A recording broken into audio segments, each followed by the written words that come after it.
ગુજરાતમાં અનેક ભાગોમાં વરસાદની આગાહી. સૌરાષ્ટ્ર અને દક્ષિણ ગુજરાતના કેટલાક ભાગોમાં વરસાદની આગાહી કરી છે. ગીર સોમનાથ, અમરેલી અને દીવ જિલ્લામાં હળવા વરસાદની સાથે દક્ષિણ ગુજરાતના નવસારી, વલસાડ અને ડાંગ જિલ્લામાં પણ વરસાદની આગાહી કરી છે. હળવાથી મધ્યમ વરસાદની સંભાવના હોવાથી વાતાવરણમાં ઠંડક પ્રસરી શકે છે. વરસાદી માહોલને કારણે લોકોને ગરમીમાંથી થોડી રાહત મળવાની શક્યતા છે. હવામાન વિભાગે લોકોને સાવચેતી રાખવાની સલાહ આપી છે.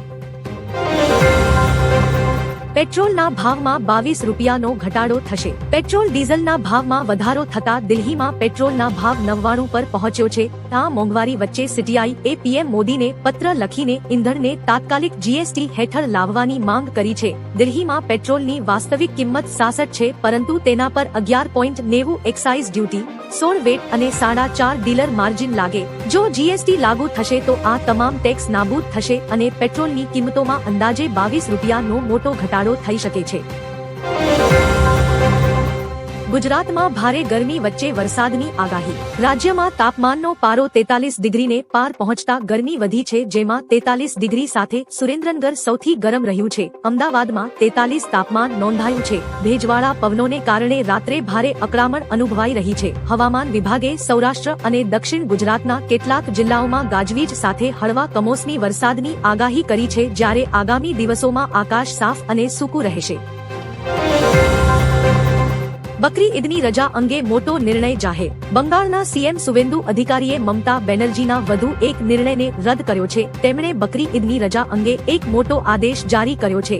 આ આદેશ મુજબ 28 મે ના રોજ બકરી ઈદ માટે જાહેર રજા રહેશે. મમતા બેનર્જી સરકારે બકરી ઈદ માટે 2 દિવસની રજા જાહેર કરી હતી, પરંતુ સુવેન્દુ અધિકારીએ આમાં ફેરફાર કર્યો છે. સૂચના મુજબ હવે બધી ઓફિસો, સંસ્થાઓ અને અન્ય સ્થળો બંને દિવસે ખુલ્લા રહેશે. કોકરોચ જનતા પાર્ટી પર મોટી કાર્યવાહી. કોકરોચ જનતા પાર્ટીના સ્થાપક અભિજીત દિક્કે દાવો કર્યો છે કે તેમના પર કાર્યવાહી કરવાની તૈયારીઓ તેજ થઈ છે. સીજેપીનું ઇન્સ્ટાગ્રામ અને તેમનું અંગત એકાઉન્ટ હેક થયું છે. તેમનું એક્સ એકાઉન્ટ સસ્પેન્ડ કરાયું છે. તેનું બેકઅપ એકાઉન્ટ પણ ડિલીટ કરી દેવાયું છે. દિક્કે લખ્યું, મારી પાસે કોઈ એક્સેસ નથી, કૃપા કરીને નોંધ લો. હવે પછી કરાયેલી કોઈ પણ પોસ્ટને સીજેપી તરફથી સત્તાવાર નિવેદન ન માનશો. ટ્રમ્પને વધુ હારનો સામનો કરવો પડશે. ઈરાનના રક્ષા મંત્રાલયના પ્રવક્તા રેઝા તલાઈનીકે કહ્યું કે જો અમેરિકા ઈરાનના અધિકારોને માન્યતા નહીં આપે તો અમેરિકાના રાષ્ટ્રપતિ ટ્રમ્પને વધુ હારનો સામનો કરવો પડશે. ઈરાની સમાચાર એજન્સી તસ્નીમ સાથે વાત કરતા તેમણે કહ્યું કે અમેરિકા અને ઇઝરાયલ માટે આ યુદ્ધમાંથી બહાર નીકળવાનો એકમાત્ર રસ્તો ઈરાની લોકોની માંગણીઓ સ્વીકારવાનો છે. વધુમાં તેમણે કહ્યું કે અમેરિકાએ ઈરાનના પ્રસ્તાવને સ્વીકારવો જોઈએ. આજે આ 7 જિલ્લાઓમાં વરસાદની આગાહી. રાજ્યમાં કાળઝાળ ગરમી વચ્ચે હવામાન વિભાગે 22 અને 23 મે 2026 ના રોજ સૌરાષ્ટ્ર અને દક્ષિણ ગુજરાતમાં ગાજવીજ સાથે કમોસમી વરસાદની આગાહી કરી છે. અમરેલી, ગીર સોમનાથ, નવસારી, વલસાડ અને ડાંગમાં તથા આવતીકાલે ભાવનગર અને તાપી સહિતના જિલ્લાઓમાં હળવાથી મધ્યમ વરસાદ પડી શકે છે. આગામી 7 દિવસમાં મહત્તમ તાપમાનમાં મોટો ઘટાડો નહીં થાય. પેટ્રોલ ડીઝલના પર પીએમ મોદીનું મોટું નિવેદન. પીએમ મોદીએ મંત્રીમંડળની બેઠકમાં મંત્રીઓને ખાસ સૂચના આપી છે કે તેઓ સામાન્ય જનતાને સરળ ભાષામાં સમજાવે કે દેશમાં પેટ્રોલ અને ડીઝલના ભાવ કેમ વધી રહ્યા છે. પીએમ મોદીએ મધ્ય પૂર્વ મિડલ ઈસ્ટમાં ચાલી રહેલા તણાવ અને અમેરિકા-ઈરાન યુદ્ધની સ્થિતિ અંગે પણ લોકોને વિગતવાર માહિતી આપવા જણાવ્યું છે. સરકાર ઇંધણના પુરવઠા, મોંઘવારી અને ક્રૂડ ઓઇલની કિંમતો પર નજર રાખી રહી છે.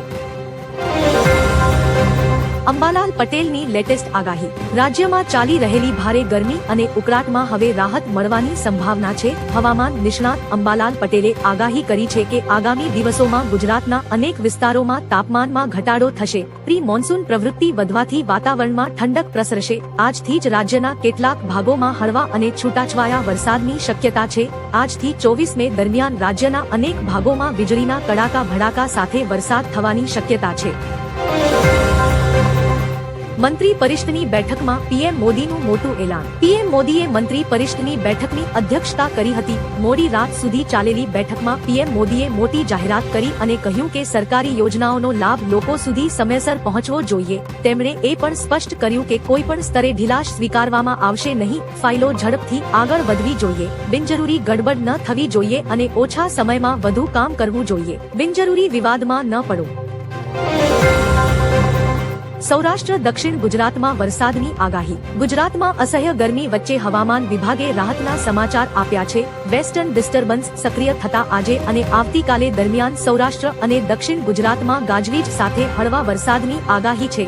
અમરેલી, ગીર સોમનાથ, ભાવનગર અને દીવમાં પ્રી મોન્સૂન એક્ટિવિટીના ભાગરૂપે ઝાપટા પડી શકે છે. ઉત્તર ભારતના દિલ્હી સહિત 6 રાજ્યોમાં પણ આ સિસ્ટમના કારણે ગરમીથી રાહત મળશે.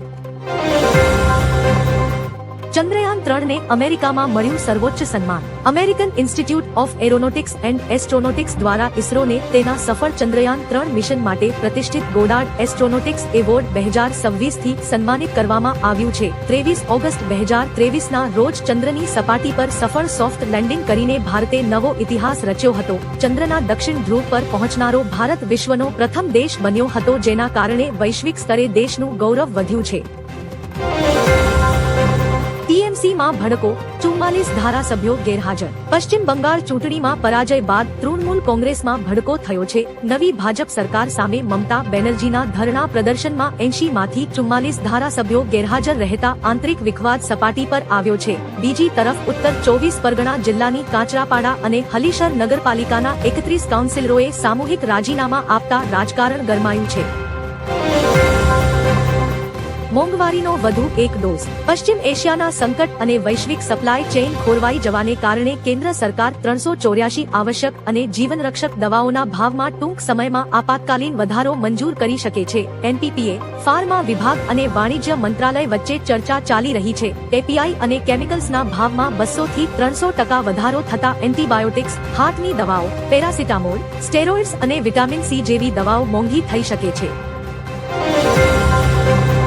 ભારતને લઈને અમેરિકાની મોટી જાહેરાત. અમેરિકી વિદેશ મંત્રી માર્કો રૂબિયોએ તેમના ભારત પ્રવાસ પહેલા એક મહત્વપૂર્ણ જાહેરાત કરી છે. તેમણે સ્પષ્ટ કર્યું છે કે વોશિંગ્ટન નવી દિલ્હીને તેની જરૂરિયાત મુજબ ગમે તેટલી ઉર્જા એનર્જી વેચવા માટે સંપૂર્ણ તૈયાર છે. રૂબિયોએ ભારતને એક ઉત્તમ સહયોગી અને ભાગીદાર ગણાવતા કહ્યું કે આ એક અત્યંત મહત્વપૂર્ણ મુલાકાત છે અને તેઓ ભારત સાથે ઉર્જા સહયોગ વિસ્તારવા માટે ખૂબ જ ઉત્સાહિત છે. ડ્રાયફ્રૂટ ગોલા આઈસ્ક્રીમ ખાતા હોવ તો ચેતજો. રાજકોટમાં ફૂડ વિભાગે મોટી કાર્યવાહી કરતા 2000 કિલો સડેલી બદામ જપ્ત કરીને નાશ કરી છે. ઉનાળામાં ગોલા અને આઈસ્ક્રીમમાં ગાર્નિશિંગ માટે વપરાતી આ બદામની ગુણવત્તા પર સવાલ ઉઠ્યો છે. માધાપર ચોકડી પાસેની હીર એન્ટરપ્રાઇઝ ફેક્ટરીમાં તપાસ દરમિયાન અધિકારીઓને આશ્ચર્યમાં મૂકતો આ સડેલો જથ્થો. ગુજરાતમાં ચોમાસાની તારીખ કન્ફર્મ. ભારતીય હવામાન વિભાગ અનુસાર દક્ષિણ પશ્ચિમ ચોમાસું 22 થી 26 મે 2026 વચ્ચે કેરળમાં પહેલું દસ્તક દેશે. જો કે આ વખતે ચોમાસાની ગતિ ધીમી રહેવાના કારણે સમગ્ર દેશને કવર કરવામાં સામાન્ય કરતા વધુ સમય લાગશે.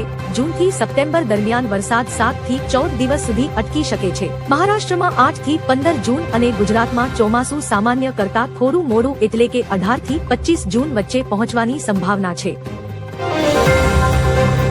પીએમ કિસાન યોજનાનો 23મો હપ્તો ક્યારે આવશે? પ્રધાનમંત્રી નરેન્દ્ર મોદીએ 13 માર્ચ 2026ના રોજ આસામના ગુવાહાટીમાં પીએમ કિસાન સમ્માન નિધિ યોજનાનો 22મો હપ્તો જારી કર્યો હતો. ભૂતકાળના રેકોર્ડ મુજબ યોજનાનો 23મો હપ્તો જૂન અથવા જુલાઈ 2026માં જારી થવાની સંભાવના છે.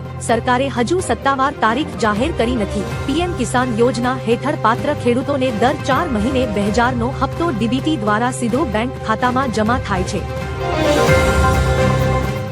વરસાદ ખેતી માટે સારો અને લાભદાયી. અંબાલાલ પટેલે રોહિણી નક્ષત્ર અંગે મહત્વની આગાહી કરી છે. તેમણે જણાવ્યું કે રોહિણી નક્ષત્ર ઉતરતી વખતે પડતો વરસાદ ખેતી માટે અત્યંત સારો અને લાભદાયી માનવામાં આવે છે.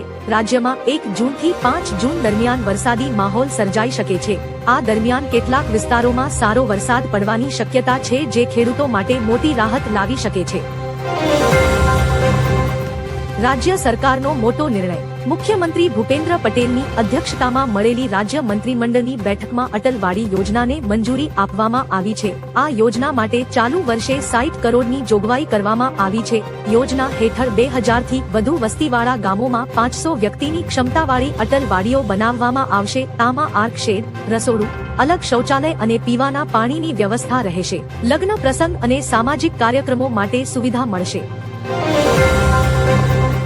પુલવામા હુમલાનો માસ્ટર માઇન્ડ ઠાર. પુલવામા હુમલાનો માસ્ટર માઇન્ડ હમઝા બુરહાન માર્યો ગયો છે. પાકિસ્તાનમાં જ અજાણ્યા હુમલાખોરોએ હમઝાને ગોળીઓથી ઘા ઝીંકી દીધો હતો. તે પાકિસ્તાનના મુઝફ્ફરાબાદમાં ગોળીબારની ઘટનાનો ભોગ બન્યો હતો. ભારતમાં થયેલા પુલવામા હુમલા પાછળના માસ્ટર માઇન્ડમાંનો એક હમઝા બુરહાન માનવામાં આવે છે.